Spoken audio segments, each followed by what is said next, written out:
Okay. Hello everybody, welcome back to JoyClicks. My name's Christian, feels good to be back. We're living in a post-Kingdom Hearts 3 world now. It feels surreal to say, but it feels so good to say. I've beaten the game, I love it to death. There's so many things I enjoyed about my time with Kingdom Hearts 3, but that is not what I'm going to talk to you about today, because I haven't seen anybody else bring this up online, and it's worth talking about. We are going to be touching on the secret ending of Kingdom Hearts 3 and how it relates to something from the Nintendo Direct from today, Wednesday, February 13th. So if you are hypersensitive to spoilers, personally I don't think the secret ending of Kingdom Hearts 3, at least what we're going to talk about today, touches on any of the fates of characters where things leave off at the main ending of Kingdom Hearts 3. But regardless, if you're sensitive about that stuff, if you don't even like knowing what color someone's shoes are, click out, finish the game, come back when you're done. Official spoiler warning ends here.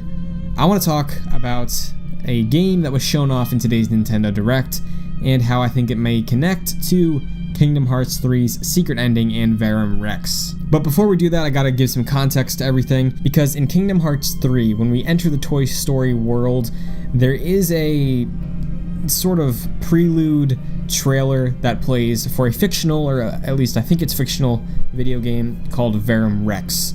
Verum Rex stars a character named Yozora who looks similar to Riku.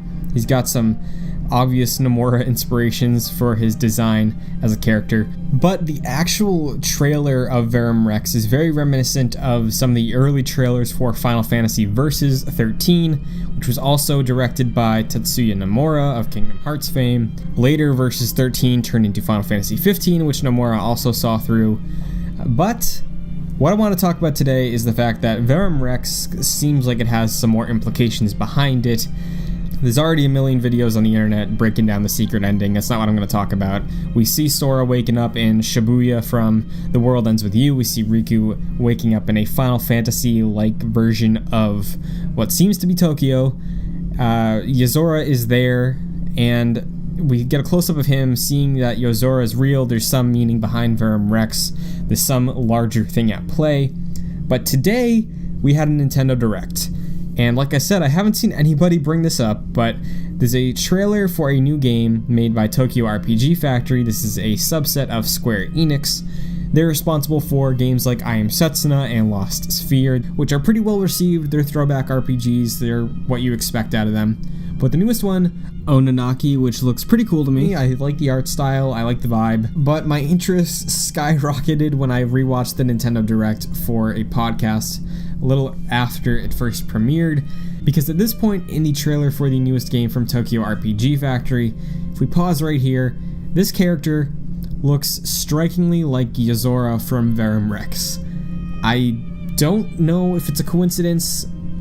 It could just be that the character designer had the same exact idea as Nomura did for Verum Rex, because this is clearly a white, short, spiky hair dude with heterochromia, left eye is red, right eye is blue. That's exactly like Yozora, like to his physical facial appearance to a T. And yeah, so I know it sounds pretty crazy. I think there might be something here, especially if we consider that Verum Rex is already sort of a reimagining of Versus 13. The World Ends With You is being brought into Kingdom Hearts. People are speculating that the next Kingdom Hearts game is going to be fully Square Enix worlds, which I'm down for. But this kind of, I feel like, lends to that theory. Obviously, Yozora in Verum Rex and the secret ending of Kingdom Hearts 3 looks more realistic because that's the tone of that game and the vibe. But this, in this art style, if you translate that character of Yozora to something like this, it looks pretty similar to what I would expect him to look like, at least. Later in the trailer, we do see him wielding his sword that is giving off some red energy similar to Yozora in the initial trailer for Verum Rex when we hop into the Toy Story world. In the trailer for Ononaki, we can't really tell if this light is emitting from his blade, from the clash of the blade with the villain he's fighting, or if it's just from the villain. But the deliberate close-up of this character with the white hair, short and spiky, the heterochromia, which is red and blue, that's very unique to this whole situation, is screaming some sort of thing to me. So for a second, if you want to go with my crazy thought here, I don't know if this is Square laying the groundwork for something down the line with Kingdom Hearts 3, if they want to start connecting all of their games that aren't Final Fantasy and Dragon Quest together, if they want to link them up somehow. I don't know, but whatever this is, it's very interesting to me. This could be debunked, this could just be a crazy coincidence like I said, but the fact that it is the 2 different eye colors, it's the white hair, it's the red energy on the sword, which is a little fuzzy compared to the other stuff, but physical appearance, this guy looks like a spitting image of Yozora from Kingdom Hearts 3 translated to this game. I did mention earlier that a lot of people have been speculating on what the secret ending means for Kingdom Hearts 3, considering the world ends with you at play, some weird spiritual successor to Final Fantasy Versus 13 is at play. Those are 2 Square Enix properties, no Disney properties in sight. Without spoiling too much, the ending of Kingdom Hearts 3 is very focused on Square Enix original characters within the Kingdom Hearts universe. There was also a noticeable lack of Square Enix original characters from Final Fantasy games. Personally, myself, I would love to see a Kingdom Hearts game that is entirely Final Fantasy, Dragon Quest, Square Enix original worlds, so we can maybe have a back and forth, maybe this is a transition. I really have no idea. I can't imagine they just want to throw the Disney license away because that sells the game to a lot of casual audiences.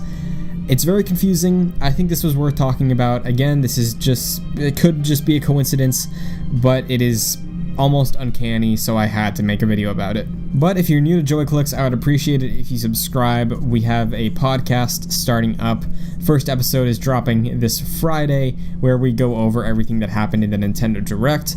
We also have a Marvel podcast that posts every Monday. The first episode is live, so if any of that sounds appealing to you, be sure to check it out. Obviously, more Kingdom Hearts video game coverage, top 10s and all that stuff will be present on the channel. I'm very excited to be back, very excited to be doing some more content. I love this so much, and thank you for checking this out. Hope you have a good day, and as always, good vibes and good game.